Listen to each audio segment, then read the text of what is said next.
Hello friends, welcome back to my YouTube channel दिल को vlog. उम्मीद है आप लोग बढ़िया होंगे और अच्छे से अपनी तैयारी कर रहे होंगे। ज़्यादातर जो कमेंट आ रहे थे वो जीएस को लेकर थे कि सर जीएस नहीं हो पा रही है और हमारा स्कोर है मॉक टेस्ट के अंदर, वो जीएस के अंदर नहीं बन पा रहा है। तो मैं जीएस के लिए वीडियो लेके आया हूँ आप लोगों के लिए कि जीएस के अंदर स्कोर कैसे करना है और जीएस के अंदर कौन-कौन से पोर्शन है वो ज़्यादा पूछे जाते हैं और कहाँ आपको ज़्यादा फ़ोकस करना है, कहाँ आपको कम फ़ोकस करना है। ठीक है? तो जीएस आप लोगों को पता होगी 50 नंबर की आएगी, तो 50 में से आप लोगों को कम से कम 35 से 40 नंबर ज़रूर लेके चलने हैं अगर आपको दिल्ली पुलिस कांस्टेबल के अंदर सिलेक्शन लेना है। ठीक है? तो जीएस के अंदर क्या-क्या चीज़ें हैं? एक तो स्टैटिक जीके, ये जो सीक्वेंस बता रहा हूँ मैं इस तरीके से बता रहा हूँ कि जो-जो चीज़ें आपकी सबसे ज़्यादा पूछी जाती हैं, वही चीज़ें मैं डिस्कस करूँगा। तो स्टैटिक जीके सबसे ज़्यादा आएगी और ये चीज़ें आप लोगों को कहाँ से पढ़नी है, उसका भी मैं रेफ़रेंस साथ में देता जाऊँगा, वहीं से आप लोग उस चीज़ को फ़ॉलो कर सकते हो और आप अपना जो रॉ स्कोर है उसके अंदर इंक्रीमेंट है वो कर सकते हो। ठीक है? जो चीज़ें बता रहा हूँ उससे आपका 100% जो जीएस का स्कोर है वो बढ़ने वाला है और आप जीएस के अंदर कम से कम 40 नंबर 35 नंबर ज़रूर लेके आओगे 50 में से। तो सबसे पहले जो सबसे ज़्यादा पोर्शन पूछा जाता है किसी भी कांस्टेबल के एग्ज़ाम के अंदर या एसएससी के एग्ज़ाम के अंदर, वो है आपका स्टैटिक जीके। तो स्टैटिक जीके के आपको 11 से 18 क्वेश्चन या 10 से 20 क्वेश्चन के बीच में, मतलब आपके किसी शिफ्ट में 14 क्वेश्चन मिल सकते हैं क्योंकि अलग-अलग शिफ्ट के अंदर ये एग्ज़ाम होने वाला है। किसी शिफ्ट के अंदर आपको 14 क्वेश्चन मिल सकते हैं, किसी के अंदर 17-18 क्वेश्चन मिल सकते हैं, किसी के अंदर 20 क्वेश्चन भी मिल सकते हैं। तो ऑन एन एवरेज ये मान के चलो कि 16-17 क्वेश्चन आपके स्टैटिक जीके के आप लोग देखने वाले हो। ठीक है? तो सबसे ज़्यादा जो इम्पोर्टेंट टॉपिक है वो है स्टैटिक जीके। तो स्टैटिक जीके कहाँ से करनी है? एक रोज़गार विद अंकित सर का एक बुक आती है। ठीक है? रोज़गार विद अंकित सर की एक बुक आती है स्टैटिक जीके की, वहाँ से आप कर सकते हो। इसके अलावा कहाँ से कर सकते हैं? क्रेजी जीके ट्रिक एक चैनल है यूट्यूब पे, वहाँ पर आप वीडियोज़ स्टैटिक जीके की अलग-अलग टॉपिक वाइज़ वहाँ से पढ़ सकते हो, उनके नोट्स बना सकते हो। दूसरा करंट अफ़ेयर के ऊपर मैं बार-बार ज़ोर दे रहा हूँ। आप लोगों को भी पता है कि मैं करंट अफ़ेयर के बारे में ज़्यादा डिस्कस करता हूँ। तो करंट अफ़ेयर के भी आपके कम से कम ये मान के चलो 10 से 15 क्वेश्चन करंट अफ़ेयर के देखने को मिल सकते हैं। करंट अफ़ेयर कहाँ से करनी है? स्टडी आईक्यू चैनल है, वहाँ से कर सकते हो। उत्कर्ष क्लासेज़ है, वहाँ से कर सकते हो। और तीसरा स्पीडी की बुक आती है, वहाँ से कर सकते हो। ठीक है? तो ये हो गया आपका current affair. Current affair most important है, इसको छोड़ना नहीं है बिल्कुल भी। आपको 10 से 15 क्वेश्चन करंट अफ़ेयर के ज़रूर देखने को मिलेंगे, तो आप प्लीज़ करंट अफ़ेयर इन इन जगह से आप कर सकते हो। स्टडी जो आईक्यू चैनल है, ठीक है? और आपका अड्डा 24 से भी कर सकते हो आप, या फिर आप लोग उत्कर्ष क्लासेस वहाँ से कर सकते हो, स्पीडी की बुक से कर सकते हो, या ठीक है, जहाँ से भी करो आप उनके नोट्स बना लो। ठीक है? करंट अफेयर स्ट्रेटेजी के ये 2 हो गए मेन टॉपिक। तीसरा पॉलिटी। पॉलिटी से मैंने बताया था कि सबसे ज़्यादा अगर हिस्ट्री वगैरह से क्वेश्चन पूछे जाएँगे, तो पॉलिटी से सबसे ज़्यादा पूछे जाते हैं। वो आपका 5 से 6 नंबर, ठीक है? या 4 से 7 क्वेश्चन के बीच में अलग-अलग शिफ्ट के अंदर अलग-अलग ये वेटेज है वो रहने वाला है आपका पॉलिटी का। इसके बाद है ज्योग्राफी। ठीक है? सबसे ज़्यादा जो 4th प्रायोरिटी देनी है हमने वो किसको देनी है? ज्योग्राफी को। ज्योग्राफी के भी आपके कम से कम ये मान के चलो कि 4 से 6 क्वेश्चन आपके ज्योग्राफी को ज़रूर देखने को मिलेंगे। तो ज्योग्राफी भी आप अच्छे से कर लो। ज्योग्राफी आप ल्यूसेंट से भी कर सकते हो, ठीक है? पॉलिटी है वो ल्यूसेंट से भी कर सकते हो।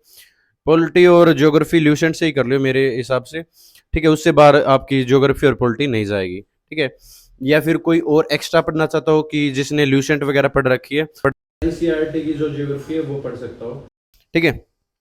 ये आपका ये मान के चलो आपके 30 से 35 क्वेश्चन यहीं से देखने को मिल जाएँगे। अगर 35 नहीं तो ये मान के चलो आप 30 क्वेश्चन के लमसम तो आपको यहीं से देखने को मिल सकते हैं। जो हमारा static GK, current affair, polity और ज्योग्राफी, ये आपके 4 मेजर पोर्शंस हैं जीएस के अंदर, ठीक है? नेक्स्ट है हिस्ट्री। हिस्ट्री में आपके 3 पार्ट होते हैं, प्राचीन, मध्यकालीन और आधुनिक, ठीक है?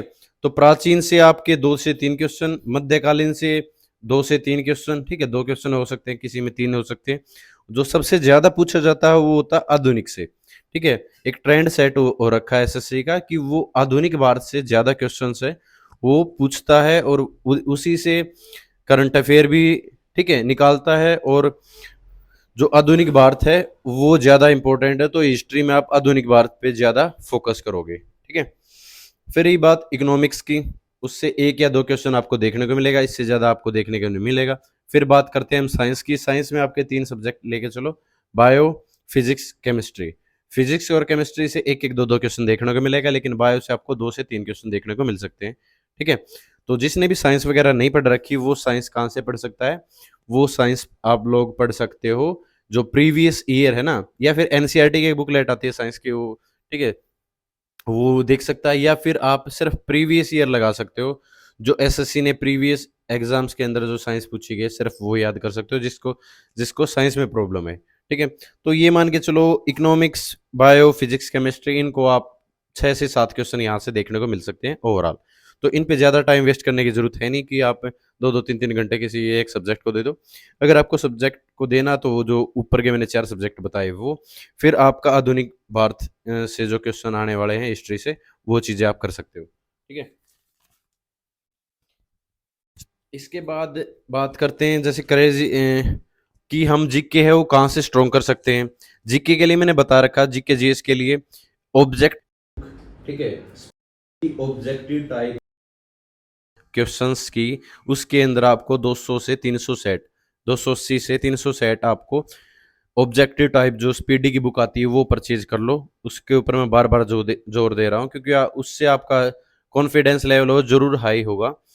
ल्यूसेंट बेसिक है, सभी को वहां से करनी है, ठीक है? अब नॉर्मली जैसे पीछे क्वेश्चन पूछे जाते थे ना कि ये ताजमहल कौन सी नदी के पास पड़ता है, ठीक है, या उस टाइम पे राजा कौन था, मतलब जो बेसिक क्वेश्चंस थे वो अब पूछ हो गए हैं, ठीक है?